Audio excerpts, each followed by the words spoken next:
Hey y'all, it is Kendra Valentine again. I'm coming at you on this beautiful Easter Sunday, 4/20, 2025. Um, I am doing pretty much fuck all today. And so I decided to come into the office and start to catch up on what feels like me being behind in recording these podcasts. Um, yeah, so let me start off with my blanket trigger warning. I think it's important when you're scrolling and somebody's offering up a podcast like I am, for that person, me in this case, be responsible for the content before you put the content into your ears. So my content is not necessarily suitable for those under 18 years old, which is such a fucking weird line in the sand. Because, when you wake up on your 18th birthday, you're just mature and adulting seamlessly. Anyway, that's a that's a different rabbit hole. But seriously, my podcast is not edited for Lifetime television. My podcast is not for those who are easily triggered by conversations such as sex or sexuality or sexual assault, drugs, drug use, um, general debauchery, healing, and what it really takes to get in and the grit and the grace of healing. So if you're someone who right now you're feeling like particularly tender and you're like, oh, I'm going through some shit and I don't really know if I can sit and hear about those things, then please take care of you. Keep it moving. If you're somebody who's curious or you're like, healing, what it takes, grit and grace, what's that all about? Make yourself a cup of something that you love to drink, or pour yourself a glass of something that you love to drink, and fucking dive in with me. We've been talking about the last few weeks, we've been talking about consent. I've been sort of skirting around um, some of the things in my life that have happened that didn't have my consent and sort of very early on in my life shaped my path or the trajectory of the steps that I took just in my life. Um, yeah, so I'm gonna like get a little bit more direct about that. And so again, yeah, we're gonna be talking about young sexual assault. So three, two, you can still keep it moving if you want to. One, here we go. Wrote a song about it. Want to hear it? Here it goes. Um, so, oof, where do I even begin? Because some of my earliest memories, the mind is such a interesting thing, right? The mind tries to protect us from things that when I experienced them, maybe were too much for the brain to be able to process. So kind of takes it and wraps it up in like sticky fucking bubble wrap type stuff and tosses it somewhere in the body. Um, yeah, tosses it somewhere in the body. And so my memories from growing up are very much like, oh, how can I best describe it? It's like watching a slideshow. It's the best way to describe it.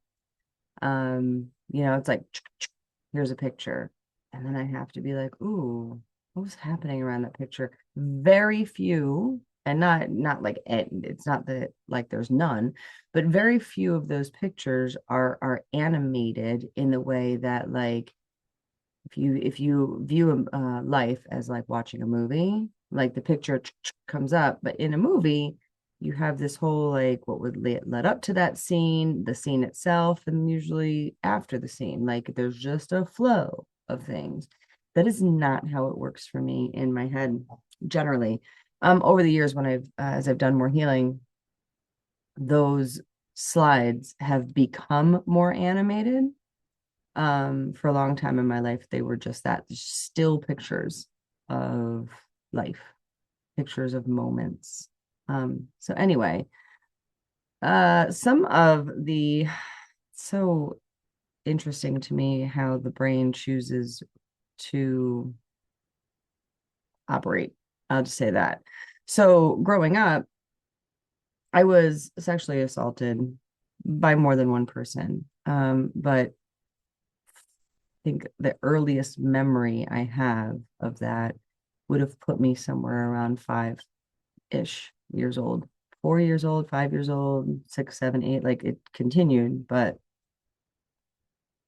shockingly, although some of the other things in my life kind of came in these like slideshow moments, there's a picture. The ones that have always been animated were those, were memories of things happening to me. And not always clearly. Some of them were very clear. I knew the who, I knew the where, certainly didn't fucking know the why. Um, yeah. And the what? I don't know. That's just a fucking question mark in my brain. But some of my earliest memories were framed around uh, being sexually abused uh, by someone's, but someone in close proximity to my family, not necessarily close per se, but within close proximity to my family. And I think back in those times, and it really, for me, it catalyzes, it is the catalyst to every other step that I've taken in this particular life's journey. So I want to talk about that a little bit. And right now, like what my brain is doing, my brain is starting to like spin around, like it feels like a little bit like a bee's nest in there, which is only interesting because I definitely have come to a place in my life. I mean, obviously, I'm here on a podcast, but I've come to a place in my life where I can talk about these things in such a way that as I talk about them, I'm not always using humor. I used to do that. Like humor was always like, learned how to suck a dick at 5. Woo-hoo, look at me. Um, and when I would present it that way, it was to minimize the pain. I didn't know how to be with the pain of that in any way other than to make it kind of a joke. Like it's like, oh, if I can laugh at it, then it doesn't really hurt and it doesn't really impact me. Both of those things are untrue. It actually, in some ways, net, it created more pain because now that version of me, that younger 5-year-old version of me, is like, oh, so now it's also funny to you. And yeah, I didn't put those together. And I think that it's I think a good sense of humor, like I have a pretty fucked up sense of humor, but I think a good sense of humor can help. It can be like a salve over the pain. But if it's all you ever put over the pain, and you don't disintegrate that pain and sit with it to a place where you can love it, I think it just turns into an infection. That's just my experience of it. So it's interesting that I have this like bee's nest going on in my head because I can certainly talk about these things. I've done a lot of healing around it. Um, but also it right now in this moment, it's feeling hard to make sense of, I guess, where to start, which we've already done that. Here I am. So what I was saying, so and then how to continue. So that event or events, plural, although they were my most animated memories, um, some of the memories are very clear. I know who, some of them are not. It's just shadows. Um, and some of them, I don't know, like maybe they haven't all been unearthed yet. What I know is that through the course of the healing that I've done, I'm no longer on an excavation. talked about that briefly in a previous episode where like I'm not just fucking vigorously digging for bones at this point, digging for bones, digging for bones. Cause like I want to enjoy my life too. So what that did, or so okay, let me just whoosh, get myself all the way back into a place of center. So it colored the steps that I took in my life and the path and the way that I dealt with that trauma. The very interesting thing is what I began to understand and learn along the way of my healing is that the trauma by being victimized wasn't really the biggest trauma. And it's not, I don't say that to minimize the fact that it's horrible. It's a horrible thing to have to experience someone, anyone, I don't care how old or young you are, taking something from you in that violent act of assault. Um, but that was a core event, but it was not necessarily the grand sum total of my core wound.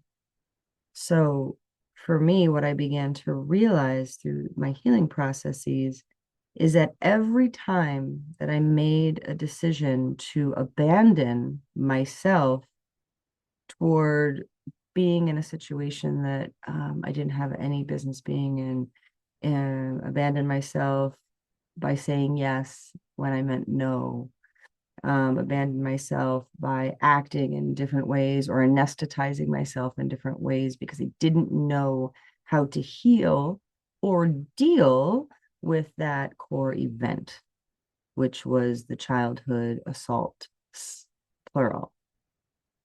So what would happen is something would happen, right?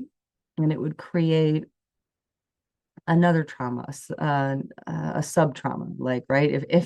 If the core event is the overarching trauma, then these events were sub traumas where I would do something or have sex with someone or do fucking get blind drunk and go fuck, right? Because I didn't know how to be in that situation wholly. And so then that trauma, which was wrapped up in, well, it had my consent, it did not, then made its way down into that core event and then starts packing it in, right? Like packing it in, like, yep, that's right, Kendra, that's what you're worth. Ah, that's right. Another dick bites the dust, puts it in there because that core event had me believing that that was my value and that was my worth. What I could do, what I could give, and I was super skilled at kind of like, let's like lay down and jump out of my body. And when you're done with my body, I'll come back in and then I'll deal with the aftermath of it all. And so, oof, as I say all that, I'm like, the bee's nest is going a little crazy right now. And that's okay because I'm not telling you this because I desire. So let's get clear on why I'm telling you this. I don't desire pity. Please, please don't. What I desire is for people to understand that people who have dealt with sexual assault, and I mean, I guess the younger you are, I'm not trying to say it's better or it's worse, but I think the younger that you are when it happens, the more ingrained it is into your life's experience, right? I mean, if something happens to you, let's say you live till 50, whatever. If something happens to you at 25, then you have 25 years of living with that event. If something happens to you at 5 and you live till you're 50, then you have 45 years. And if there's no pattern interrupt of, oh, these patterns that are born out of this catalyst event aren't healed, then you have that much longer. So I'm not trying to say that being sexually assaulted at 5 and 7 and 8 and 12 and all of that, I'm not saying that that is worse than somebody being sexually assaulted at 45, at 50, at whatever. Um, net, it's all horrible. So just please understand that I'm not trying to do the one-up trauma thing that people do. Like, oh, you think you had it bad? Let me, I can tell you what happened to me, right? No, I'm not doing that. What I'm trying to express is that because it was at such a young age, it's like a core patterning that happens.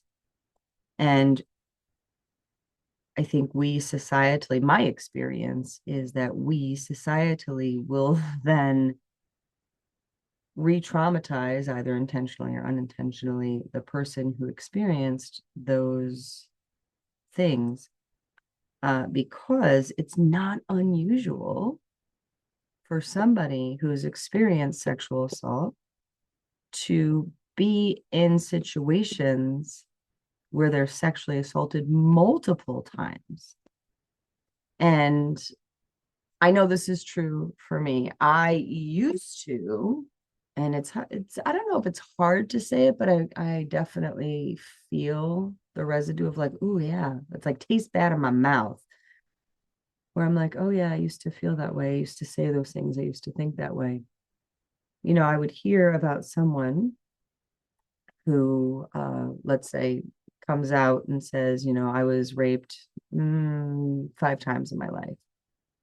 And it used to be even my knee-jerk reaction to be like, oh my God, like, how could you possibly put yourself in a situation where that would happen to you 5 times? And at best, I would say, well, they're responsible in some ways for that, right? And at worst, I'd be like, I call bullshit. Rape 5 times, it's silly. And I think like in that space is the possibility of so much healing, because what I didn't recognize is, like, I would take my own experience and say, well, I was, assaulted as a child, and I haven't gotten raped 5 times, 8 times, 12 times. And it's like, really though? Is that true, Kendra? Have you put yourself in situations where you anesthetized yourself to a place where you didn't have to deal with saying no, and so you said yes and you just lay there and took it? Like, it, like, truly, those things, if they don't have your consent, then it's a violation on some level. And so once I started to realize that, like, oh fuck, what courage it takes to come out and say that these things happen to me, even in the face of society judging potentially. Well, how could have that happened so many times? Well, let me educate anyone who has the privilege of not ever having had, a sexual assault inflicted on you. And that is a privilege. Don't get that fucked up. 1 in 3 women and 1 in 5 men, I think, is the current statistic. I think it's probably higher than that, but I digress. So for anyone who has not had, the unfortunate experience, who might still think like, how could you possibly be, how could you put yourself in that situation, in those horrible situations where you put yourself in harm's way? Like, you should know better. You should. As somebody who has dealt with a sexual assault and how that dysregulates the inside of your body to feel unsafe, being then in safe spaces actually begins to be the foreign object and begins to feel like the stranger. Like, oh, what are you looking at? What are you doing? You safe thing, you. So instead, because it's so normalized, not only in our brains, in our minds, in our bodies, in our spirit, it's like infused within like all of the cells and the marrow of our bones, that this unsafe place, even though for myself consciously in my brain I could go like, yeah, like I guess I know that this isn't safe, but there was a weird familiarity, a weird like, huh, it was like this, it was the lack of safety that I knew versus the safety that I didn't know. And so I became very comfortable within the discomfort of being in unsafe spaces and in unsafe places with unsafe people. I became so, quote, comfortable with that discomfort that that felt normal. That is what felt normal. Put me into a situation, you know, that the people there, um, whoever the people um, were like safe and healthy and just, you know, wanted me to be okay and considered and cared for. Get all the way the fuck out of here. I didn't know how to process that or handle that or ingest that. And so, again, to those people who have the privilege of not having had to deal with a sexual assault and then the subsequent dysregulation that happens and then the subsequent opportunities to heal and or re-traumatize yourself, and there's a sick fucking pattern that goes like, just know that shaming somebody in no way shape or form makes you a safe person. And I'm going to say that again. Shaming somebody else's coping mechanisms or life story or actions that, you know, you might perceive as being self-inflicted, and maybe the fuck they were self-inflicted, but shaming that person who wants to share with you and see, like, do that dance of like, can I dance in here, can I show you myself? Shaming that person unequivocally makes you an unsafe person, period. So and I'm not trying also then to vilify you, right? I'm really not. And I'm not saying you're not trying to be a safe person. But so I'm going to do like a little like role play conversation, you know, traumatized person and person who wants to try to help them. So, hey, Jenny, like what did happen to you in your life? Hesitantly, Jenny is like, well, you know, I was a victim of sexual assault. And, you know, it's happened to me over the course of my life, and I don't understand. It seems like everybody just wants to take advantage of me. And, you know, I've been assaulted multiple times, been assaulted 5 times. And I just feel like I have, you know, a target on my back. Like, you know, that's all I'm good for. Now here's the well-intended person. Well, Jenny, you like, I'm so sorry that that happened to you. And, you know, you just have to make sure that you don't put yourself in unsafe places. You know, you can't let people take advantage of you like that. I mean, wow, sexually assaulted 5 times. That's a lot. I mean, you know, you got to do something different. I wish y'all in like audio land could see my face right now, because I can't tell you how many times I've had similar conversations to that. And here's the thing, so many things can be true at the same fucking time, right? Is it true that Jenny would be best served to learn how to exist in safe spaces so that the things that live in unsafe spaces don't take advantage of her? Fuck yeah. Fuck yeah. It would be so beneficial for Jenny to learn that. But is she going to learn that by even well-intended people low key putting the blame on her? Like, well, you got to change it. Well, yeah, no shit. And also, am I the only one who has to change it? Like, maybe the people who are taking advantage, like, don't they have to fucking change it too?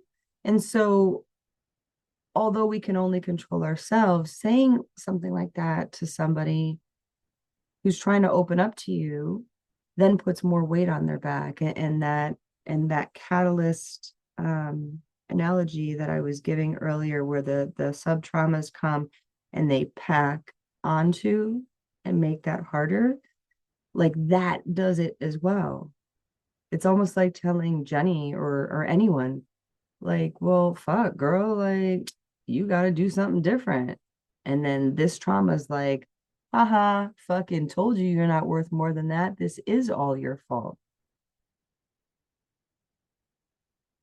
So, oh, yeah, the bee's nest has calmed down a little bit, so that feels good. Um, so I guess then, comes the question, like, how do I support somebody who's coming to me? Because I think it's well intended. Like when somebody's like, you have to do this, you have to do that, it's because they don't want to see you hurting anymore.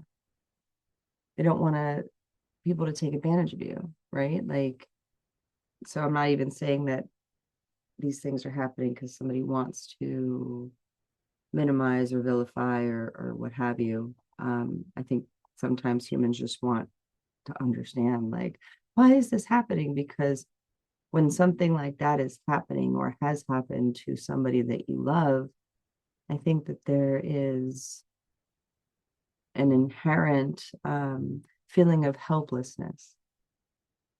Like I couldn't have stopped it from happening, or I couldn't have stopped it from happening.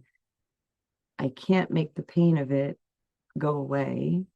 And now I feel helpless. And so I'm going to try to pull you toward the light, Carol Ann, so that this never happens to you again. And I really believe that that is the general mindset of anyone who wants to be a support person. I don't think anyone, I'm trying to think if this next statement I'm about to say is true. Yeah, I don't think that anyone like goes out being like, I'm going to be a particular asshole to this person who's going to share their trauma with me. I don't think that that's true. I think that a lot of times people just don't know how to deal with it. Even people who have experienced sexual trauma, right, and have gotten, have jumped the broom to the other side, like myself. Like I feel like I've jumped the broom to the other side where my sexual trauma is not currently running my life, right? And so if I see somebody who's struggling on the other side of that broom and it is currently running their life, there's definitely that sense of like, oh my God, please come this way, come, because we can you can jump this broom. If I can jump the broom, you can jump the fucking broom. But what I understand that some people that I've experienced may not understand fully is that if we try to make somebody prematurely jump that broom, maybe they don't learn or disintegrate all of the things that they could have, and they don't step into the fullness of their healing. I don't know. What I do know is that because it's happened frequently, when somebody comes to me to share their trauma, I certainly try to just hold beautiful space for that. And what does that look like? It looks like saying very fucking little. Did you catch that? Say less. Say less. And if you have to say something, empathy. Like, wow, Jenny, I'm so sorry that that happened to you. How can I support you right now? Not, huh, I'm sorry that that happened to you, and this is what you should do. Should. Stop fucking shoulding on me. Don't tell me how I should heal from what people, from the trauma that was inflicted. And a good portion of my trauma, just to be clear, was me inflicting it on myself because I didn't know how to untangle those really fucking unhealthy coping mechanisms. But if somebody comes to you and they're presenting themselves to you and they're opening that, like, it's like, oh, here's what's under here, here's what's underneath, and they're opening their coat, right, to show you the scars, don't fucking shut on them and shut up. Just shut up. Feel a sense of honor that somebody is sharing that with you, even if all they're doing is trauma dumping, because sometimes people, and I did this for a long time, just come to, like, I almost I see it in my head as, oh, what the fuck is the word when somebody comes with their trench coat and they open it up and they're naked? Flasher. Sometimes, like, people do the whole, like, I'm gonna be a flasher, ha ha, look at me, like, look what happened to me. And that's just, I think, because I used to do it. I think that's because I didn't know at the time how to hold it with enough tenderness to present it to somebody, right? I had to just, that's what happened. And that's when I was dealing with it through a lot of humor. Um, and, it worked for a period of time. But even if somebody is doing that, I don't think it's a good call to then take out your arsenal of shoulds and throw it in their fucking face, because that is hurtful, expressly unhelpful. Yeah, I don't think it ever will be either. But shit, I'm looking at the time and I'm like, how long have I been recording? So I guess I'm going to leave it there for this episode and say that when you're helping yourself heal, give yourself the grace not to should all over yourself. Understand that even baby steps are steps. They don't have to be grandiose, big jumps and leaps. They can be, but baby steps are steps, and they're important. It's important to practice being on your new feet while also applying love and tenderness and compassion to the feet that were dragged through whatever experience you had to experience. If you have ever been a victim of any kind of abuse, but in this case, certainly sexual abuse, abuse of a sexual nature, I am so sorry. I am so sorry that you had to experience that. It is a horrible, awful, terrible thing. And I hope that you can come to a place where, if there is even a grain of idea in your mind that you caused that, or you deserved that, or that was expressly your fault, I hope, and if I can help in any way, please reach out. But I hope you can come to a place where you know that that narrative is bullshit.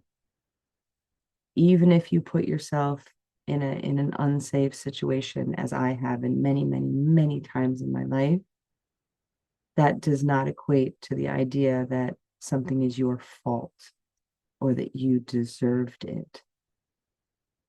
I like period.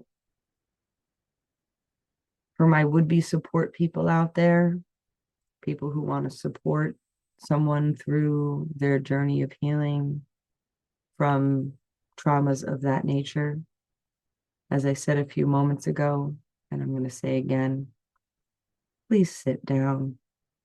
Sit all the way the fuck down and listen. It's very difficult to listen and talk at the same time.